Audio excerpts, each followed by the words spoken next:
नमस्कार दोस्तों, आप सभी को मेरा नमस्ते। वर्ल्ड वार वन से पहले पैलेस्टाइन में किसी भी प्रकार का धर्म से संबंधित कोई झगड़ा नहीं होता था। यहाँ पर क्रिश्चियन, जूइश और ज्यादा संख्या में मुस्लिम रहते थे, लेकिन जूइश प्रजाति के लोगों के साथ काफी भेदभाव किया जाता था। समय के साथ कुछ जूइश लोगों को लगने लगा कि उन्हें पैलेस्टाइन में अपना एक अलग देश बना लेना चाहिए। इस बात से पूरी जूइश कम्युनिटी प्रभावित हुई। कहा जाता है कि ब्रिटिश गवर्नमेंट ने पैलेस्टाइन में उन्हें अपना एक अलग देश बनाने की परमिशन दी थी। जब से इजराइल और पैलेस्टाइन अलग हुए हैं, तब से ही इन दोनों देशों के बीच लगातार लगभग पिछले 100 सालों से जंग छिड़ी हुई है। रिपोर्ट्स के अनुसार 1948 में यहूदियों का देश इजराइल जब पैलेस्टाइन से अलग हुआ, तब से ही इन दोनों देशों के बीच लगातार इस तरह के हमले अक्सर होते रहते हैं। यूनाइटेड नेशंस की सिक्योरिटी काउंसिल ने कई बार कोशिश की इसे रोकने की, लेकिन ये जंग अब भी जारी है। इजराइल और पैलेस्टाइन में आखिर झगड़ा किस बात का है और ब्रिटिश गवर्नमेंट का इसमें क्या रोल है, यही हम आज के इस वीडियो में जानने वाले हैं। ब्रिटिशर्स ने यहूदियों से वादा किया था कि अगर वो उनकी मदद करेंगे तो बदले में उन्हें एक अलग देश बनाकर दिया जाएगा। इस प्रकार जब ये यहूदी लोग अपना अलग देश बनाने का प्रस्ताव रखते थे तो इसे जियोनिज्म कहा जाता था।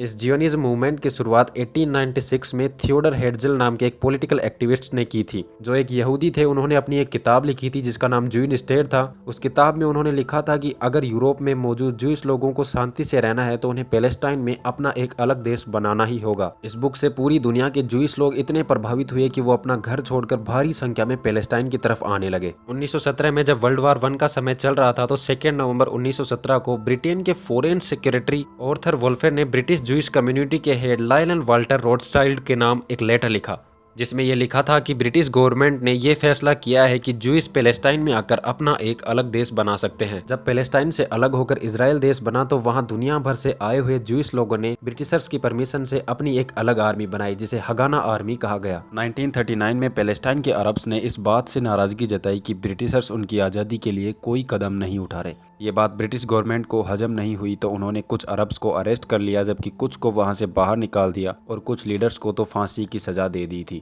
लेकिन इन सब चीजों के बाद भी वहां के अरब लोगों की स्ट्राइक खत्म नहीं हुई तो ब्रिटिश गवर्नमेंट ने ऐलान किया कि अगले 10 सालों तक पैलेस्टाइन को इंडिपेंडेंट स्टेट बनाया जाएगा। और 1939 ही वो साल था जिसके दरमियान वर्ल्ड वार 2 शुरू हो चुकी थी। दुनिया भर में यह जंग जहां 6 करोड़ से ज्यादा लोगों की जान ले चुकी थी, तो वहीं हिटलर ने अपने कैंप्स में मौजूद 6 लाख से ज्यादा जूइश लोगों को बड़ी ही बेरहमी से मरवा दिया था। और उसी समय से इस नरसंहार को होलोकास्ट के नाम से जाना जाता है। 1949 वो समय आ चुका था जब जियोनिस्ट और पैलेस्टाइनियंस आमने सामने आ चुके थे। दोनों तरफ से एक दूसरे के ऊपर भयंकर हमले किए जाने लगे। इस सब को देखकर 14 मई 1948 को डेविड बेन गोरियन ने ऑफिशियल स्टेट ऑफ इजराइल बनाने का फरमान जारी कर दिया और वे खुद इजराइल के पहले पीएम बने। जब इजराइल में पहली बार सरकार बनी तो इस बात पर 1948 में ही 5 अरब कंट्रीज ने मिलकर एक अकेले इजराइल पर हमला कर दिया। लेकिन इसका नतीजा ये निकला कि उस समय भी अकेले इजराइल ने इन 5 कंट्रीज को अकेले ही हार का सामना करवा दिया। उसके बाद 1967 में एक बार फिर से अरब और इजराइल के मध्य जंग होती है, जिसमें इजराइल न सिर्फ उन कंट्रीज को हराता है बल्कि इस बार वो वेस्ट बैंक के गाजा स्ट्रिप और इजिप्ट के पूरे साइनाई पेनिनसुला पर अपना कब्जा जमा लेता है। जब इजराइल देश इतनी मजबूती से आगे बढ़ रहा था तो ये सबको देखकर पैलेस्टाइन के लोग भी अपना एक अलग देश बनाना चाहते थे और इसके लिए उन्होंने PLO पैलेस्टाइन लिबरेशन ऑर्गेनाइजेशन बनाया। शुरुआत में अपना कब्जा कायम करने के लिए PLO ने ना जाने कितने ही प्लेन्स और जहाजों को हाईजैक करना शुरू कर दिया था। जब ये बात अमेरिका को पता चली कि PLO प्लेन्स और जहाजों को हाईजैक कर रहे हैं तो अमेरिका और इजराइल ने मिलकर PLO को एक टेररिस्ट ऑर्गेनाइजेशन घोषित कर दिया। उसके बाद फिर 1974 में PLO को ऑफिशियली रिकॉग्नाइज कर दिया जाता है, क्योंकि PLO पैलेस्टीनिया के रिप्रेजेंटेटिव थे।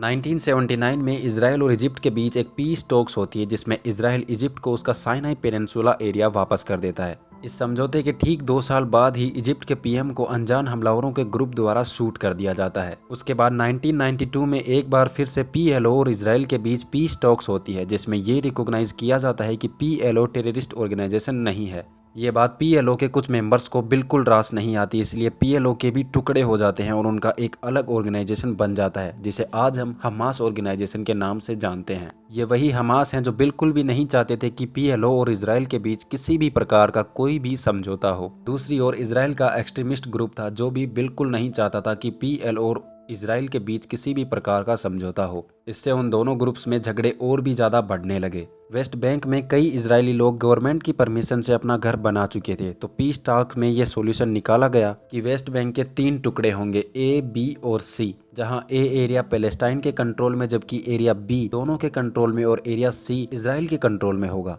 उसके बाद 1995 में इजराइल के एक्सट्रीमिस्ट ग्रुप ने अपने ही पीएम का कत्ल कर दिया। 1996 में जब पैलेस्टाइन में पहली बार इलेक्शन हुए और वहां पर गवर्नमेंट बनी तो हमास ग्रुप इलेक्शन को बॉयकॉट कर देता है और इसी बीच हमास ऑर्गेनाइजेशन इजरायली लोगों पर हमला कर देता है। इस बात से इन दोनों कंट्रीज का विवाद आपस में और भी ज्यादा बढ़ जाता है। 2006 में पैलेस्टाइन में एक बार फिर से इलेक्शन होते हैं और इस बार हमास ऑर्गेनाइजेशन ये इलेक्शन जीत जाते हैं, जिससे पीएलओ और हमास में भी एक सिविल वॉर छिड़ जाती है और उस दिन के बाद से ही पैलेस्टाइन भी दो टुकड़ों में बढ़ जाता है, पीएलओ ऑर्गेनाइजेशन और हमास ऑर्गेनाइजेशन। उस वाक्य के बाद से ही गाजा स्ट्रिप हमास के अंतर्गत आती है और वेस्ट बैंक पर पीएलओ का राज चलता है। ज्यादातर जब इजराइल और पैलेस्टाइन के बीच हमले होते हैं तो इजराइल के ऊपर इसी गाजा स्ट्रिप से हमले किए जाते हैं हमास के द्वारा। उस दिन के बाद से ही आज हर गुजरते 1-2 सालों में हमास और इजराइल के बीच झगड़े होते रहते हैं। 2021 के बाद अब 7 अक्टूबर 2023 को हमास ऑर्गेनाइजेशन ने इजराइल के ऊपर 5000 से ज्यादा रॉकेट 5 मिनट में फायर किए थे, लेकिन इजराइल ने ज्यादातर रॉकेट्स को हवा में ही ध्वस्त कर दिया था। तो दोस्तों, ये थी कुछ इजराइल और पैलेस्टाइन के इतिहास की कहानी।